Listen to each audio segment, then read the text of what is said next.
start, and here we go. All right. Welcome back to Surfing the Tide, y'all. This is season 1, episode 3 of the new partnership. Thank y'all for tuning in. I've got Graham Baako and Cade Hampton here with me again today. We're going to be talking about some baseball first, and then some softball. Going to be a good time, and then I'll cover some football, some hockey, a little bit of track and field here. I might even throw in some rowing. We never know. All sorts of surprises here today. So, without further ado, Cade, cover baseball real quick for us. What we got? How'd the supers go, or the regionals go? Well, the regionals for Alabama did not go very well at all. They were swept out, lost 2 games, went in as the number 2 seed to the Tallahassee regional, but they didn't last long. They played UCF in a really back and forth kind of game on Friday. The whole game, it felt like anybody could win. It was going to go either way, and UCF ended up bringing it home at the end of the 8th inning, and Alabama just couldn't answer in the 8th and 9th. So they went to the elimination bracket where they played Stetson, which is also another Florida school. It's kind of in the Daytona area, and they made the tournament as the A-Sun champions. They won the Atlantic Sun Conference tournament, and they just played a lights out game. I mean, offensively, they weren't stellar. Ben Hess had a great outing on the mound for the Tide, but Stetson, they slowly chipped away. They put up,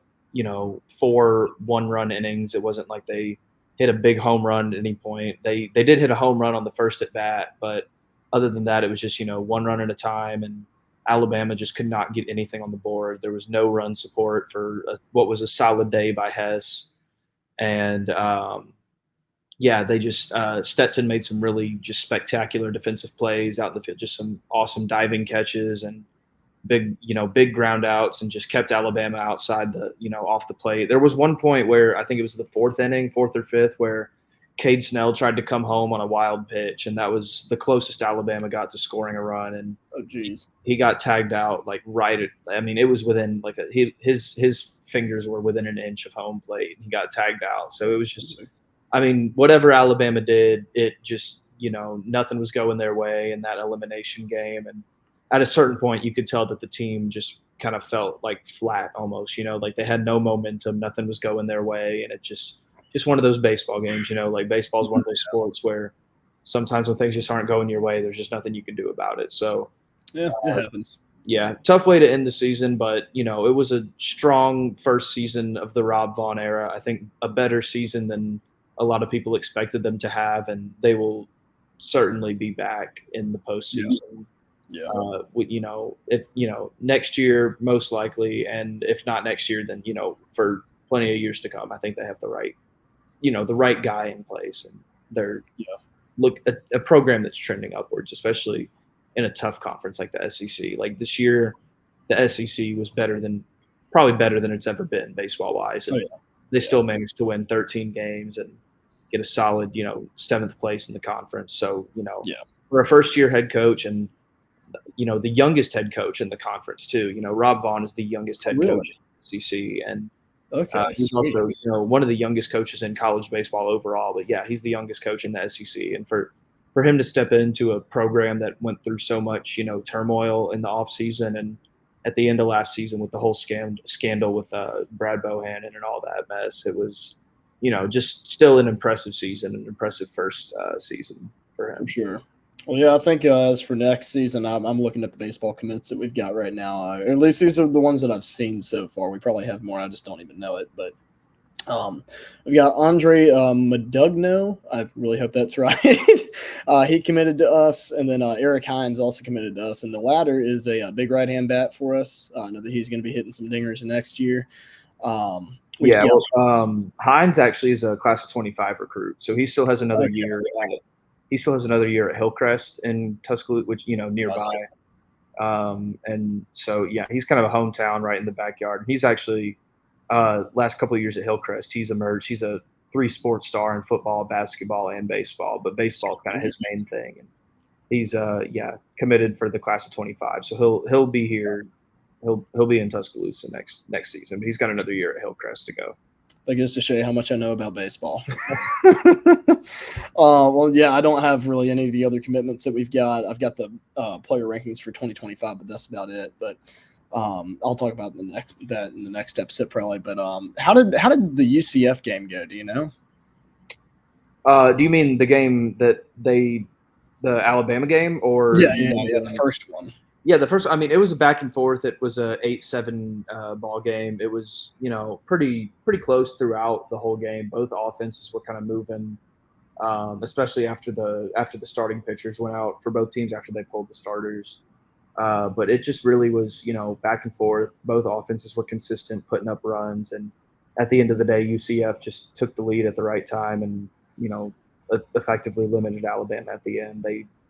I think they only used 2 pitchers in that game, where Alabama had to turn to a third guy out of the bullpen after, losing the lead. And but it was that was a really evenly matched game, and but I think at the end of the day, Florida State was going to come out of that regional as they did, and they pretty have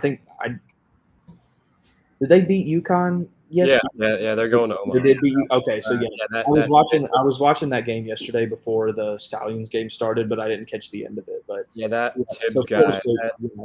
Florida State's already going to the College World Series in Omaha, so I think they were coming out of that regional no matter what. They just they were a really hot team, good stacked bullpen. Really good offensive team. So I don't think it really mattered whether Alabama was going to beat UCF and go to that game or not. I think Florida State was pretty they're not only are they really good, but they're playing their best ball right now. Yeah. And so that just, with them getting the host seed and playing as well as they are right now, I think they were inevitably going to come out of that regional, and they've already got their spot in the College World Series. So Sure. So what can we expect for next season, do you think? Well, the offseason and, with baseball as it is with any sport, the transfer portal is going to take its toll. It's already kind of started. Alton Davis, the big relief pitcher, probably Alabama's best relief pitcher out of the bullpen. He's in the portal. He had a really, really strong freshman season in 23. He led the SEC in saves. And just this year, I think there was maybe an injury at some point. We didn't get a whole lot of detail from Coach Vaughn on that, but he was having some trouble just with, in terms of velocity and getting his stuff, under control. There were a lot more balls than strikes at the end of the year. And, but, he still put together some solid performances. They kind of used him in longer outings as a relief pitcher a little more instead of just like a late inning closer. I remember the Texas A&M game. I think the last game of that series that they ended up winning, he threw like 75 pitches in that game, which was a career high for him. So, but yeah, he went in the portal. Kind of a shaky season this year, like I said. His ERA declined or got worse from last year, and so kind of a little bit of a surprise. But other than that, not a whole lot of contributors leaving in the portal. There was another guy that exited, Camden Hayslip. He started a couple games as the designated hitter early in the season. I did see that. Yeah, I forgot about that. I think he didn't really have that many at bats. Yeah. And just couldn't hit anything. I think he got on base through walks and a hit by pitch at one point, but I don't think he recorded a hit. And he saw, even as a junior this year, he saw less time than he did freshman and sophomore year. So he kind of felt like an inevitable portal guy, and he's already in there. So, but outside of that, it's just freshmen and redshirt freshmen that are in the portal. None of these guys have really seen any, significant playing time with Alabama. So, Davis is definitely the biggest contributor that they seem to losing. Yeah. And then I feel like Hayslip is the type of guy that'll go somewhere else, maybe a smaller school, maybe somewhere within the conference, and put up some good numbers. But something just wasn't really working here. But they have also made an addition from the transfer portal. They got. I was going to ask, are we getting anybody? Yeah, so they did get Garrett Staton. He was a third baseman from Samford, and they played Samford twice this season. They had a home-and-home series. And so they saw him twice, and he actually had some pretty good games in those 2 games. He his combined stat line for those 2 games, he went 3 for 10. He had a home run, had a double, 3 RBIs, and he scored 3 times. So Sweet. Really solid season. He was second team All Southern Conference for the Bulldogs this year. Yeah. And he's the first of probably a handful of commitments out of the portal. And somebody they're familiar with. Like I said, they saw him twice this season. He's an in-state commit. And given his position at third base, it kind of makes you think that Gage Miller, who had a really just awesome season as the leadoff hitter at third base this year, it seems likely that he's going to go pro and declare for the MLB draft and most likely get drafted. I mean, he had a really awesome season, and playing in the SEC, when you have a season like he had, you're probably not going to come back. So, but Staton seems like a really good replacement at third base for Miller. Well, I just got a little bit of news from Twitter. 3-star offensive tackle 2025 class, Mal Waldrop, has been predicted to Alabama by Steve Wiltfong. So roll Tide. And Andrew Bones, sorry. Just saw that on Twitter. He's a big offensive tackle prospect target for us, so that's a big deal. We love that. You got anything else for us? No, not much. That's pretty much it as far as baseball goes. I mean, the season ended kind of unceremoniously, and we're kind of just in the off season now. So transfer portal is still something to keep an eye on. As far as it goes, they've made one big addition and really only had one significant loss, but they did have some guys reaffirm that they're staying at Alabama. The biggest one was Justin LeBron, the all SEC shortstop. He and Riley Quick as well. He's probably in line to start as a starting pitcher. Yeah. He was set to start this year and then had Tommy John surgery after one appearance against Manhattan. So, but Quick and LeBron have both confirmed that they're coming back. They recommitted and put it out on Twitter that we're staying here, we're staying in Tuscaloosa, and so they'll be huge, especially LeBron. I mean that kid is a professional, future early MLB draft. Oh yeah, he is. Coach Vaughn even has called him the future of Alabama baseball. So, I mean, that kid is definitely a name to keep an eye on, and on the team and just in the SEC in general over the next couple of years. Is he a freshman or what? He was a true freshman this year. Holy smokes. I forgot about that. Wow. He was as a freshman, he was all SEC freshman team, all SEC first team, and all SEC defensive team. And, we talked about that last episode. I remember that. And I mean, if you ask me after, watching this team all season, if you look at the contributions at the plate and in the infield or just in the field in general, I mean, Justin LeBron was Alabama's best baseball player this year. Yeah. Oh, for sure. To be able to make that sort of impact and establish yourself as one of the best players in a conference like the SEC, as an 18, 19-year-old kid, that he's the future's bright in the Alabama field as long as he's there. For sure. Yeah, absolutely. The kid's a stud. I'm wondering if he could attract anybody that's even relatively close to his talent level for the next couple of years, if he just has to stay another year after this coming one. Yeah, who knows? That'd be cool. Can you stay any longer for us to talk about softball with Graham, or do you have to leave? I cannot, unfortunately. I'm about to have to cover the UFL. The St. Louis Battlehawks are playing in the playoffs, and we got a former Alabama alumni, AJ McCarron. Yes, sir. Yeah, he's starting for the Battlehawks, so that's why that's why. Is he back? He's back. He's been playing last couple of weeks. So wonderful. Awesome. Yeah, but do we have anybody else? The nearby Stallions, they won yesterday. I was at that game covering Birmingham, and so they won yesterday, and they'll be in the UFL championship, and then the sweet. Battlehawks versus the San Antonio Brahmas is this for the conference championship, or what is this? Yeah, this is the XFL conference championship, but it's also like the playoff semifinal. So the game yesterday, the Stallions beat the Michigan Panthers in the USFL conference championship, and then tonight's the XFL. So that's how they did it. Okay. So if St. Louis wins, they'll be the XFL champions, but then they'll have to play the Stallions for the UFL championship. Cool. Okay, that's neat. Do we have anybody else on the not the Stallions? Sorry, on the Battlehawks? I could have sworn we had one more guy. There is I don't know if he's still there or not. I haven't really kept track, but Dallas Warmack was on Yes. the Battlehawks. He was Yeah. younger brother of Chance Warmack, who was Yeah. had a much more memorable Alabama career. But Yes, Dallas, he did. he kind of followed his brother's footsteps here initially, and then he transferred to Oregon for the end of his college career. But Yeah. I'm not sure he's still on the Battlehawks or not, but he might still be there. But I don't know if he's been like starting this season or not. Yeah. Yeah. What position does he play again? He's an offensive guard, same as Chance. Okay. Gotcha. Okay. Well, sweet. Yeah. Well, what channel is that on? ESPN? That's on Fox. Fox. Okay, Yeah. sweet. I might go watch that after we finish this up. Should be finished in the next like 20 minutes or so.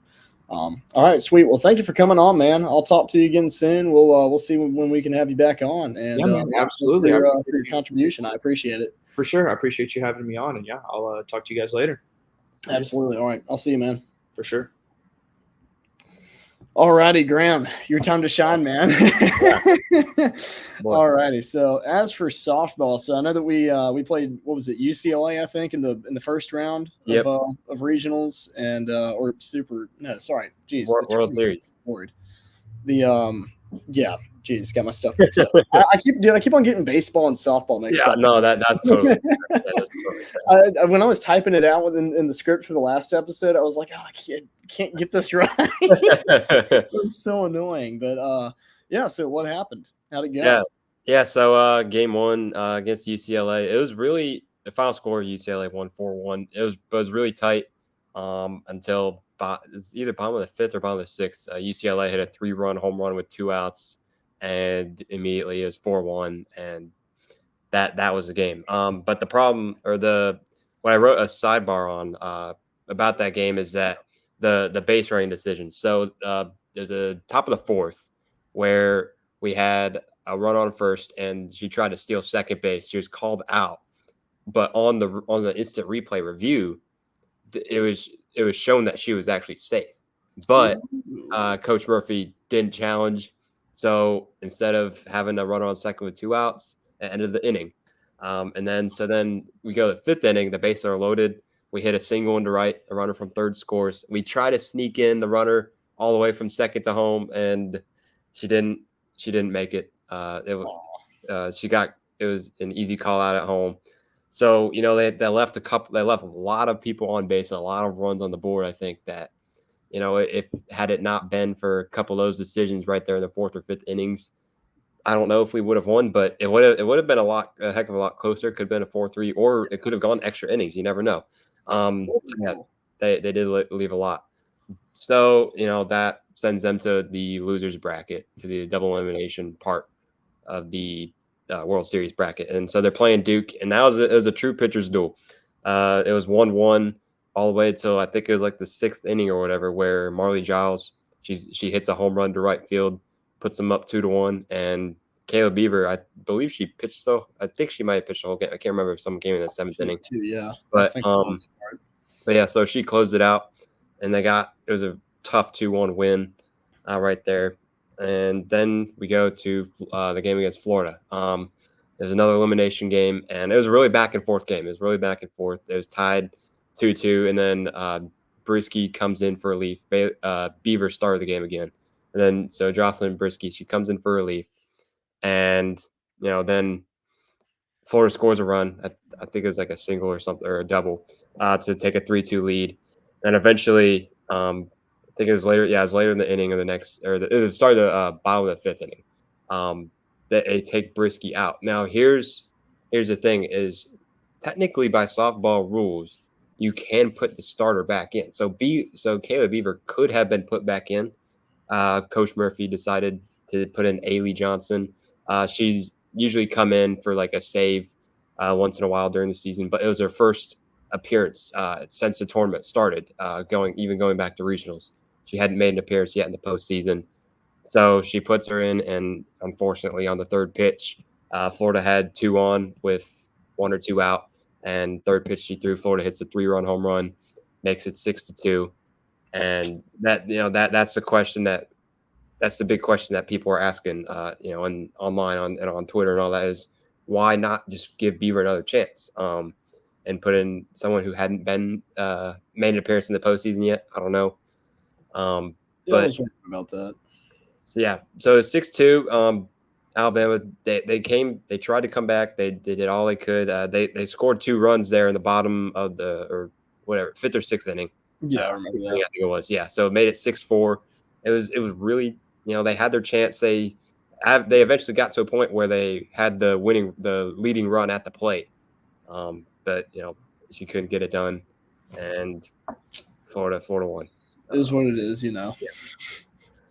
Yeah, so they go into the off season now, and talking about the transfer portal. I was going to ask you, how's that looking? Yeah, so unfortunately, Kenley Cahalan, she's one of the top 2 or 3 batters by average in the lineup.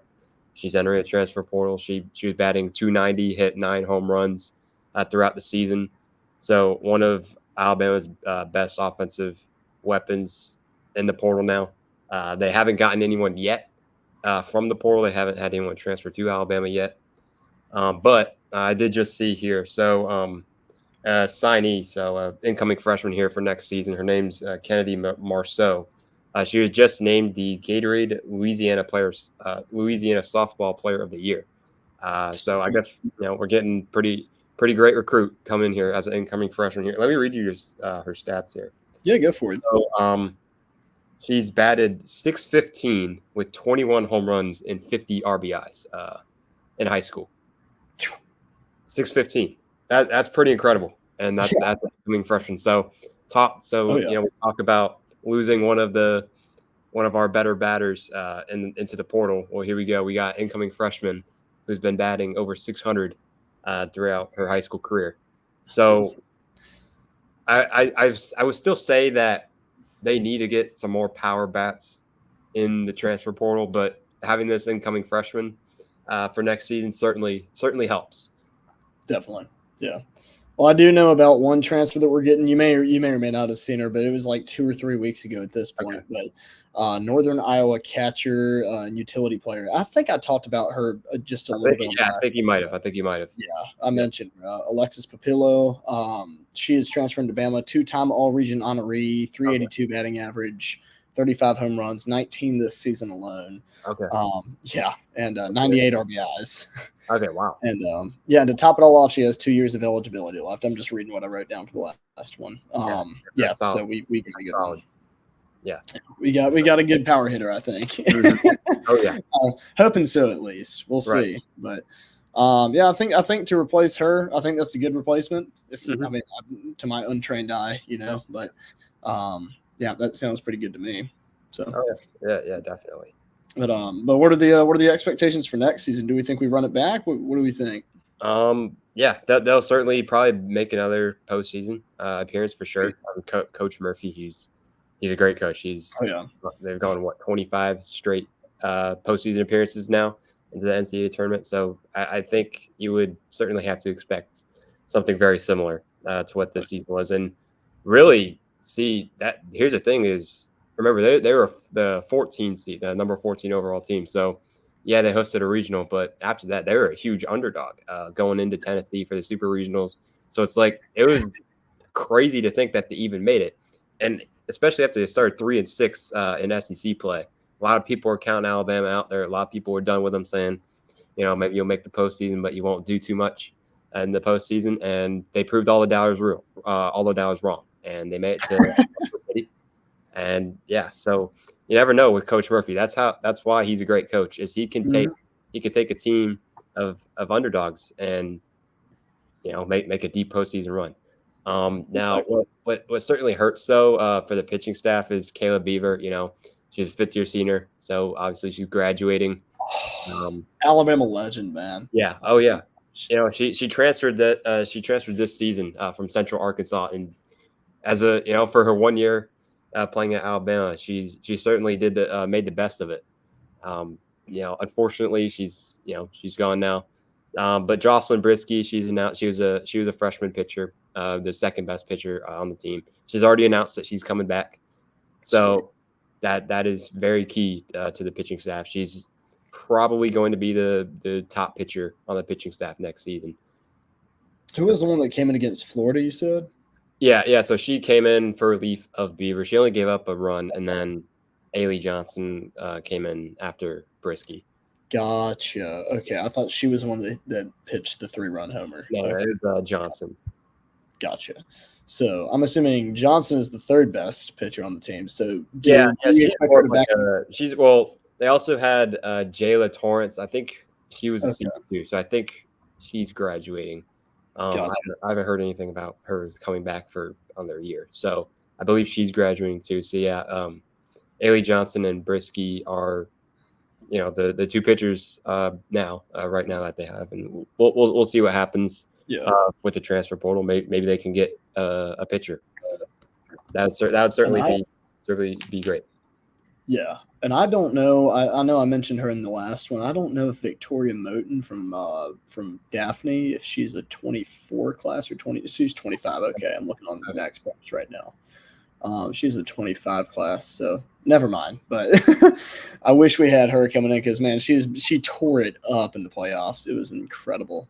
I know I talked about this in the last episode. She pitched 43 innings and only gave up 8 runs in a span of 2 days, and she pitched a no-hitter against Thompson, and they beat them 1-0. Yeah, she tore it up. Yeah, she's on the All Alabama, the South All-Star team for Alabama. Oh, yeah. Wow. Yeah, dude, she is seriously good.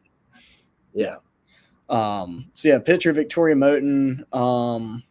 So then we're looking like we're in pretty good shape for next season as far as pitchers go, I guess. Yeah. Obviously not counting Victoria, but yeah, just in general. Sweet. All right. Well, let's see here. Do we have anything else to cover for softball, or is that pretty much it? That's about it. All righty, man. Well, I appreciate you coming on, man. It's always a pleasure having you on, and I will talk to you soon. Yeah, thanks for having me, man. Absolutely, bro. I'll talk to you soon. All right, see you. Bye. So as for football, we've got some stuff to cover for that. As promised, I'm going to talk about the House versus NCAA lawsuit. I mentioned something about true NIL in the last episode. I'll be honest with you, I tried to look it up. I tried to look up anything I could on it. I couldn't find anything, so I'll just not talk about that. But as for the House versus NCAA lawsuit, I don't know all the intricacies of the lawsuit and settlement details, but here's the gist of it all. So the settlement still has to be approved. Here are a few of the details, though. So the NCAA and the Power 5 conferences came to an agreement where the NCAA made a settlement that would allow schools to pay their athletes directly, back pay to former athletes from the NCAA and conferences. So basically, they're just going to pay players ranging back to players from 2016 and on. So $2.8 billion over 10 years is what they owe everybody, to current and former athletes all the way back to 2016, like I said, who didn't have the opportunity to officially earn money for playing their sport, is what I had written down. The way I understand it, NCAA football, it appears, will have a structured revenue sharing model now. So that's really cool because this will increase the budget to pay players for most schools, and everything will be on the books now instead of how it has been recently, which is just simply different schools competing with each other for a single player without really knowing what the other school had to offer.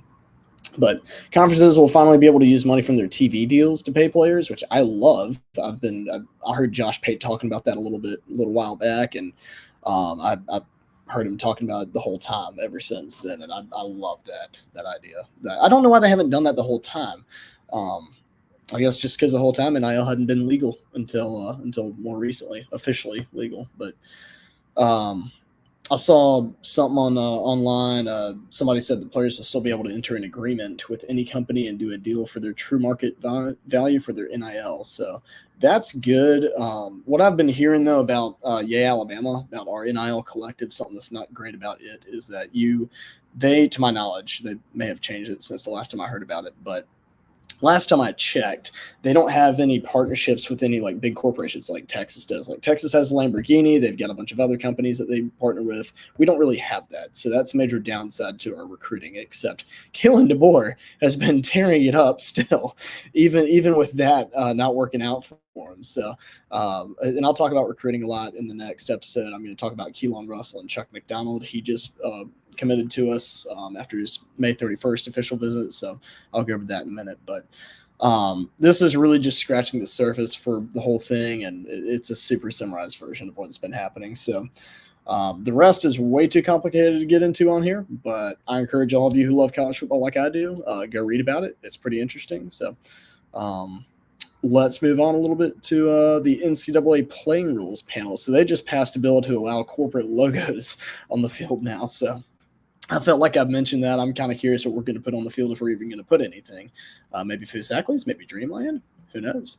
But Keelan Russell, 4-star quarterback from Duncanville High School in Duncanville, Texas. So I've got a cool little fun fact when I get done telling y'all about our little analysis of him. So Noah, I need to mention this. Noah is not going to be able to join us until I believe next week. So like I told y'all, he's kind of out of commission for the next couple weeks since like 2 weeks ago, but he's just had a lot on his plate this summer. So but he's going to be back soon, and he was helping me out with some analyses, telling me what he saw, and I was looking at the film too. So I'll tell y'all what we saw in him. But we flipped him from SMU to here, Bama, after his May 31st official visit, Keelan Russell. And I was talking to Noah about him, and he says that he sees a lot of Jaden Daniels in him.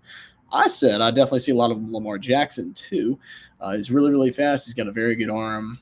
But here's Noah's analysis. So he told me that he says that he sees a stronger arm at this level than Daniels had at his level. So he's really, really accurate. He has good speed on the ball, very smart, cute quarterback. He can clean up a few things like footwork, but he has a super high ceiling. So I completely agree with that. I think all that's right. I agree with the Jaden Daniels thing. I do think that I see a lot of him, but I also see a lot of Lamar Jackson, especially whenever he's running and whenever he's doing any of his moves. Whenever he's running, he's got really fast acceleration. It seems like he's very quick. It's awesome. I love watching him run. But I was watching this film a few hours ago, and he is absolutely elite. Like I said, he can move really, really well with his legs. I see, again, a lot of Lamar's movements, but I also see a lot of Jaden Daniels for sure. So little fun fact, Coach Saban's first high school quarterback commitment at Alabama was a 6'3", 185-pound quarterback out of Texas. I don't remember who that is right now, but Coach DeBoer's first high school QB commitment at Alabama is the exact same, being Keelan Russell. Kind of cool little fun fact for you. Chuck McDonald, 4-star defensive back from Mater Dei, he's committed to Alabama after his May 31st official visit and has an unofficial visit scheduled for June 11th. And so he canceled all of his other visits. That is a great sign because we all know that you don't actually have the player 100% until signing day. So this is a really good sign. And I think he's completely sold on us. I think he's going to sign with us. But he's very, very versatile. He obviously covers very well, being a 4-star. And he recovers very well, though. Like, if he gets beat off the line a little bit, it's pretty cool to watch. He recovers shockingly fast. And not to mention, he is very fast. And he's very, very quick. He's very smart, has great hands. He really fights for the ball. What was it? Noah was agreeing with me on all that. He actually wanted to mention that whenever he goes up for like a 50-50 ball, he wins a lot of those, which I found very interesting. And so all around, just everything you want in a corner. He's really awesome. Love him. And but more recruiting in a later episode, probably next episode, I'll cover some more guys, or we will if Noah is back. Hopefully he is. And but Ryan Williams is trying to flip Naeem Offord. So defensive back from, I can't remember where off the top of my head, but really cool thing there. So he's he's kind of acting like Richard Young and Duke, and he's recruiting for us. So that's really cool. We love that. So as for track and field, and I'll get into hockey in a few minutes. But as for track and field, so we just got done with the national championships up in Eugene, Oregon. Entering the championships, Alabama's men's and women's teams ranked number 2 and number 16 respectively on the coaches poll. Freshman Doris Lemengole won the national championship in the women's 3,000-meter steeplechase with a time of 19:15 and 0.24. Roll Tide. We just took home another national championship. That is awesome. So that's a new meet record. That's a new school record. That's a new collegiate record, actually. And then Victor Kiprock took silver in the men's 10,000-meter first-team All-American. Hilda Alemomoy took silver in the women's 10,000 meter with the time of 31:51.89, and that is the fastest time in school history, and the number 8 fastest time in collegiate history. And on top of all that, that is a lifetime best for her by over 14 seconds. She took silver in the women's 5,000 meter with the time of 15:10.04, and she's a first-team All-American. Our 400-meter hurdles duo, Chris Robinson and Corday Long, both are first-team All-Americans. Chris took silver in the men's 400-meter hurdles with a time of 47.98 seconds, and Corday took sixth. And then Samuel Agazi took silver in the men's 400-meter with a personal best 44.52 seconds, breaking his own school record and getting a first-team All-American. And then Tarsus Oregot took fourth in the men's 200-meter with a time of 20.14 seconds, and he is first-team All-American also. Roll Tide. We tore it up. As for rowing, I figured I'd mention this. I know that not a lot of people follow rowing, but I need to mention this. So we did really well in the Big 12 championships. A little fun fact, our rowing team is not in the SEC. They're actually technically in the Big 12. Kind of cool. And I'll talk about that thing with hockey in a minute. That kind of applies to that. But the whole team finished in third place in the championship overall. This happened about 2 or 3 weeks ago now. But in the overall standings, we finished in third place, and we finished the season ranked 19th overall. Lizzie Hall, Ingrid Lofgren, and Sydney Wenstrom named to the All Big 12 team. And I don't know a look of what I'm reading right now, but I'm going to say it anyway. So the 3v4 plus crew took fifth place in an exhibition race to begin the conference championships. In the first official race, the 3v8 plus crew took third place with a time of 6:44.391. The 2v4 plus crew took third place with a time of 7:23.087. The 1v4 plus crew took third place with a time of 7:05.608. The 2v8 plus crew took fifth place with a time of 6:38.869. And in the final race, the 1v8 plus crew took third place with a time of 6:28.320. Wow, that's a lot. So yeah, we tore it up. It's pretty great.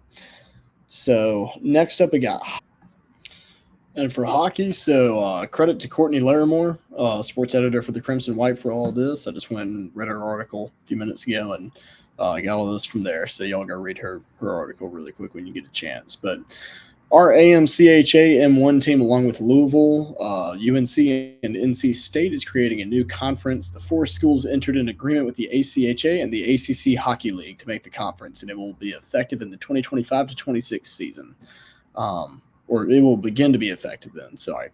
After a 5-20-1 season, our team was thinking about dropping to the AAU level, and the parameters for joining the conference were that members had to have been part of a Power 5 conference that has had current and historical success within its ACHA M1 program. That's a mouthful. And it must be a fully developed ACHA program with a loyal fan base. The school also can't have a current NCAA hockey team. So I guess because we had a 5-20-1 record this past season, this makes it a little bit easier to get some wins there. So that's good. But another benefit of joining the conference is that in order to make the ACHA playoffs while being an independent program, a team likely would have to have a nearly perfect record, and a team only has to be the best in its conference to get an automatic bid once it's in a conference. Again, all credit to Courtney Larimore from the Crimson White for that. Pretty interesting stuff. So, and the 25-26 season beginning then, we'll be competing against some ACC teams, or some normally ACC teams, I guess. But cool stuff. All right. Well, thank you all for listening. That's about all we got. Next episode we'll be covering. Hopefully Noah will be back. We'll be covering some recruiting info for football. Maybe talking about a little bit of basketball. Who knows? We've got a few different things to talk about, so we'll see. But yeah, thank you all for listening. Y'all have a great evening, and God bless. Roll Tide.